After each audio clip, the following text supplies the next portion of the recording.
Manusia dalam perspektif sejarah. Manusia dan kesadaran sejarah. Hakikat sejarah. Secara etimologi, istilah sejarah berasal dari bahasa Arab syajaratun yang berarti pohon. Kata pohon sering dikaitkan dengan pohon keluarga atau silsilah. Dalam bahasa Inggris, sejarah memiliki pengertian yang sama dengan history. Dalam bahasa Yunani yaitu kata historia yang artinya belajar dengan cara bertanya.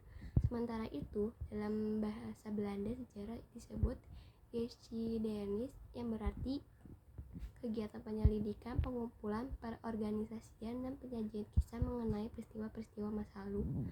Menurut Sartono Kartodirjo, sejarah mempunyai dua pengertian, yaitu sejarah sebagai peristiwa dan sejarah sebagai kisah. Sejarah sebagai peristiwa. Sejarah sebagai peristiwa merujuk pada peristiwa yang benar-benar terjadi pada masa lalu, meskipun dalam hitungan tahun, bulan, hari, bahkan beberapa jam. Sejarah sebagai kisah yang dituliskan. Sejarah sebagai kisah merupakan hasil rekonstruksi untuk menghadirkan kembali peristiwa masa lalu melalui tulisan. Artinya, ketika peristiwa tersebut sudah berlalu, sejarawan akan berupaya mengisahkan kembali. Sejarawan menggali informasi mengenai peristiwa yang ingin direkonstruksi. Hasil rekonstruksi itulah yang dinamakan sejarah sebagai kisah. Kedudukan manusia dalam sejarah. Dalam sejarah, manusia memiliki dua kedudukan, yaitu sebagai objek dan subjek sejarah. Manusia sebagai objek sejarah berkedudukan sebagai aktor atau pemeran utama dari cerita. Adapun kedudukan manusia sebagai subjek sejarah, berarti manusia berperan menjadi penulis atau pengisah sejarah. 3. Konsep ruang dan waktu sejarah. Konsep ruang. Secara umum, ruang dapat diartikan sebagai tempat kedudukan. Dalam kajian sejarah, konsep ruang berkaitan dengan aspek geografis atau tempat terjadinya peristiwa. Suatu peristiwa hanya akan berlangsung di tempat tertentu. Artinya, hanya ada satu peristiwa yang terjadi di satu tempat. Kajian sejarah yang didasarkan pada bahasa ruang tempat dibedakan menjadi 3 jenis, yaitu sejarah lokal, sejarah nasional, dan sejarah global. Konsep waktu. Dalam kajian sejarah, waktu menjadi bagian sangat penting. Waktu berkaitan dengan saat terjadinya peristiwa. Tanpa keterangan waktu, sebuah kisah tidak dapat dikategorikan sebagai kisah sejarah. Adanya keterangan waktu dalam kajian sejarah menunjukkan peristiwa sejarah memang benar-benar terjadi. Selain sebagai informasi, waktu dalam kajian sejarah menjadi penanda peristiwa sejarah bersifat unik. Peristiwa sejarah dikatakan unik karena peristiwa tersebut hanya terjadi satu kali di tempat tertentu. Dengan demikian, peristiwa tersebut tidak akan terulang kembali pada masa-masa selanjutnya.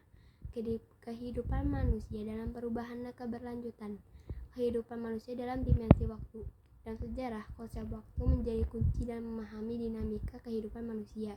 Menurut Kunto Wijoyo, konsep waktu dalam sejarah terdiri atas perubahan, kesinambungan, perkembangan, dan pengulangan. Dua hal yang tidak dapat dipisahkan dari sejarah manusia adalah ruang dan waktu. 2. Perubahan dan keberlanjutan dalam sejarah. Setiap manusia mengalami perubahan. Perubahan dalam kehidupan manusia dapat disebabkan oleh faktor internal dan eksternal. Faktor internalnya bertambahnya dan berkurangnya jumlah penduduk, penemuan-penemuan baru baik berupa discovery maupun invention, pertentangan dalam masyarakat, dan pemberontakan atau revolusi dalam masyarakat. Faktor eksternalnya lingkungan fisik, peperangan, pengaruh kebudayaan asing, rangkaian peristiwa yang telah terjadi maupun yang akan terjadi memiliki sifat keberlanjutan. Karena tidak ada peristiwa yang berdiri sendiri dan bisa dipisahkan dengan peristiwa lain. Keberlanjutan terjadi karena adanya hubungan antara peristiwa. Meskipun demikian, terdapat perbedaan antara keberlanjutan dan perubahan. Keberlanjutan ditunjukkan dengan suatu keajekan, sedangkan perubahan menunjukkan adanya dinamika. Berpikir dengan perspektif sejarah. Berpikir dengan perspektif sejarah dapat diartikan sebagai upaya memaknai kehidupan manusia melalui sudut pandang sejarah. Dengan kata lain, perspektif sejarah digunakan untuk memahami proses kehidupan manusia dalam konteks ruang dan waktu. perspektif yang digunakan dalam kajian sejarah. 1. Konsep kronologis. Kronologi berarti urutan waktu dari sejumlah peristiwa atau kejadian. Dengan demikian, konsep kronologis berarti berpikir sejarah secara runtut sesuai urutan terjadinya peristiwa. 2. Konsep diakronik. Dalam konsep diakronik, setiap peristiwa berkembang berdasarkan perjalanan waktu. Dapat disimpulkan diakronik lebih mengutamakan panjangnya dimensi waktu dengan sedikit keluasan dimensi ruang. Ketiga, konsep sinkronik. Sejarah akan menjadi ilmu yang bersifat sinkronik ketika sejarah bersentuhan dengan ilmu sosial lain seperti sosiologi, antropologi, politik, dan ekonomi. Sejarah bukan hanya memanjang dalam waktu, melainkan juga meluas dalam ruang. Oleh karena itu, dengan menggunakan pendekatan ilmu sosial, kajian sejarah dapat bersifat diakronik dan sinkronik. Keempat, konsep kausalitas sebab akibat. Sejarah merupakan ilmu yang berhubungan dengan sebab akibat kausalitas. Model kausalitas berupaya menjelaskan peristiwa sejarah dengan merangkaikan berbagai fakta dan sintesis hubungan sebab akibat. Hubungan hukum sebab akibat menunjukkan setiap fenomena atau peristiwa merupakan akibat dari sebab sebelumnya. Kelima, konsep periodisasi.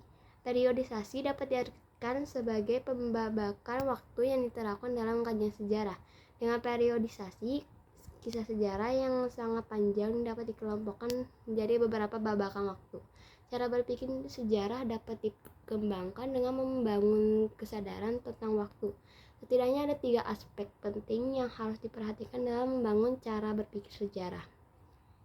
Yang pertama, setiap peristiwa harus ditempatkan pada susunan kronologis. Kedua, setiap peristiwa selalu mempunyai hubungan kausalitas dengan peristiwa-peristiwa lainnya. Ketiga, setiap zaman memiliki karakteristik berbeda dengan zaman lainnya. Ketiga aspek tersebut menjadi landasan utama dalam cara berpikir sejarah.